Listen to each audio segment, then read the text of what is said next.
Dobrý deň priatelia, je začiatok marca, vonku je príjemných 10 stupňov a práve toto obdobie je vhodné na to, aby sme sa pomaličky začali zamýšľať nad tým, akú zeleninu si budeme tento rok chcieť vypestovať u seba v skleníku.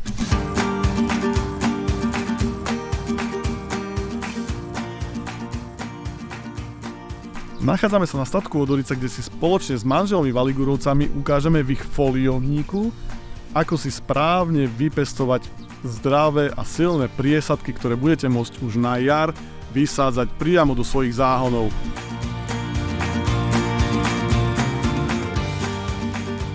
Tomáš teba poznám z projektu Cesta z mesta a práve cez tento projekt mi príde ako také logické, že by si mal byť jeden z takých tých pravých ľudí, ktorí nám budú vedieť predstaviť vytvorenie priesadky zeleniny od A po Z tak, aby to pochopil aj ten úplný like. Je to tak?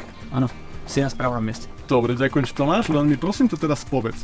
Povedz ja o Shinu ako totálny amatér, čo na vytvorenie priesadky potrebujem. V prvom rade potrebujeme semiačka. Dobre. Tie máme. Potom budeme potrebovať nejaký kvalitný substrát. Ideálne nejaký organický. Doniesol som si, dobre, substrát mám. Takže substrát máme, no a potom my sme začali používať tento food blocker a s týmto robíme sadenice.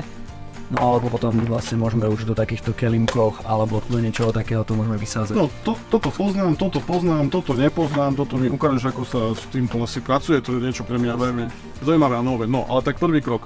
Namiešame si substrát, keďže ideme používať tento soil blocker, tak potrebujeme tam dať nejakú vodu, aby to malo úplne inú konzistenciu. A že začneme robiť tieto kocky a do toho začneme sadiť semiečka. To zná to. Ako základnú vec, ktorú musíme použiť pri výsadbe rastlín zo semien, je zrejme výber kvalitného výsadného substrátu, na tom sa shodneme. Jednoznačne. Takýto kvalitný výsadný substrát obsahuje časť rašelín, časť kokosovej rašeliny a dokonca, čo je ale hlavné, aj takú štartovaciu dávku organického hnojiva, aby tie rastlinky nabudilo k rastu. No tak poďme na to ale. Taká celkom zaujímavá informácia, že tento substrát napríklad neobsahuje kompost, čo je v tomto štádiu celkom dobré, lebo kompost ako keby na seba láka tie také malé mušky, smutnice, ktoré v tomto prvom rannom vývoji tej rastlinky nechceme mať. Treba si zrobiť takú motu, ktorá bude v tom soil blockeri držať a že sa nám vytvoria také kocky, do ktorých budeme sadiť. Myslím si, že toto je fajn. Áno, poriadne premiešam a vyskúšame vlastne, či sa nám to drží, ale už teraz to drží, takže proste rozdiel je ten, že vlastne keď chceš použiť ten bloker a robiť tie kocky, tak tam musí byť o mnoho viac vody. Ale povedzme si, že ten bloker nie je úplne nevyhnutnosť, je to taká nejaká vychytávka. Nie je to nevyhnutnosť, ale má to veľa výhod, od ktorých si môžeme aj povedať, že vlastne tá rastlinka bude silnejšia, lebo vlastne korene, keď prídu ku kraju a je tam svetlo, tak oni sa zastavia. Tu som to videl. Zastaví sa rast, keď vlastne prídu korene tam a ona vlastne začne rašiť nové korienky, čiže koreňový systém bude o mnoho silnejší, hrubší, tým pádom rastlinka by mala byť zdravšia a takisto ten prenos potom do zeminy a už keď budeme ju presádzať vlastne do hriadky, tak ten prechod by mal byť vlastne jemnejší a tá rastlinka by to mala zvládnuť lepšie. Zoberieme si ten blocker teraz, neviem ako sa to po slovensky volá, po anglicky je to soil blocker, ale všetci vidíte, že proste je to taký jednoduchý mechanizmus, do ktorého sa napchá substrát, potom si to vytlačíte na tú misku.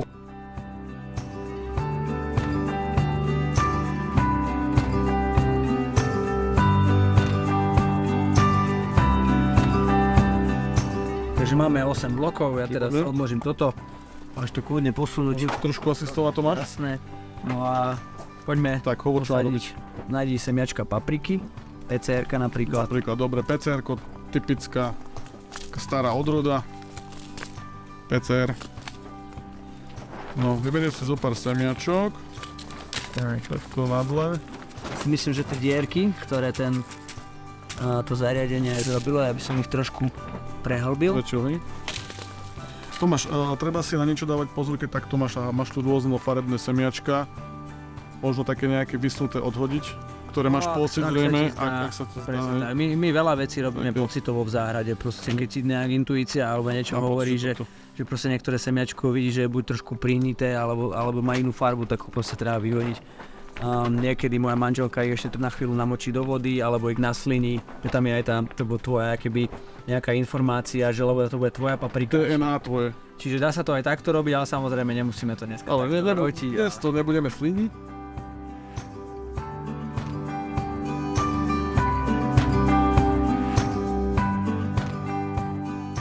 Čo by som spravil? Ja by som na to nasypal trošku substrátu, aby sme to nejako nezatlačali. Jednoznačne. Takže kľudne skús teraz ty. Tam by mohol, Sa zaďabeš. tam by mohol byť aj ten taký suchší, ale to už asi je jedno.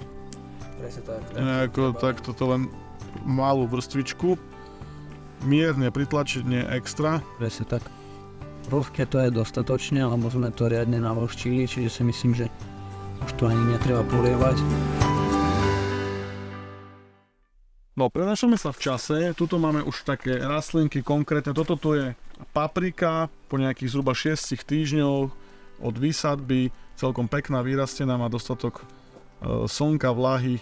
Teraz vlastne v tejto fáze, keď už rastlinky pikírujeme do väčších kelímkov, použijeme na ich výsadbu trošičku iný substrát, konkrétne môžeme siahnuť zase po takomto, že zrade Natura univerzálny substrát pre celú záhradu, ktorý oproti tomu výsevu obsahuje trošičku iné pomery, rašeliny, ílu a zase inú dávku organického hnojiva, ktorý nám pomôže pri tejto druhej fáze zakoreňovania alebo vývoja rastlinky a výživy korienkov. Takto by mohla vyzerať taká prvá oslobodená rastlinka. Čo je dôležité pri paprikách, ale aj pri zelenine, ak chceme doceliť to, aby tá rastlinka chytila takú novú energiu, novú silu, tak ju kľudne môžeme posadiť, teda zasadiť až tak trošku hlbšie, až po tie prvé listy, že nemusíme z toho báť. A to prežiť a bude nám za to veľmi vďačná. Takto hotové priesadky teraz budú smerovať opäť na okno, kde si oddychnú ešte, načerpajú energie zhruba mesiac a pol, tak aby sme ich zhruba niekedy začiatkom mája, keď už bude vonku také stabilnejšie počasie, mohli vysadiť tu foliovníka alebo do skleníka. Určite ešte nie von. No, u nás nie. Ale kde si pod sklo alebo pod fóliu. Tak. Fuj, nech sa vám darí, no. Tomáš, ďakujem ti veľmi pekne za pozvanie, sme tu mohli natočiť toto zaujímavé video. Verím, že nás pozveš možno aj na budúce, neviem. A natočíme ešte nejaké zaujímavé tipy a triky do záhrady, lebo záhrada a veci s tým spojené ma veľmi zaujímajú a treba to urobiť, myslím, že osvetu. Tak tu si na správnom mieste. Ďakujem ti veľmi pekne, Tomáš.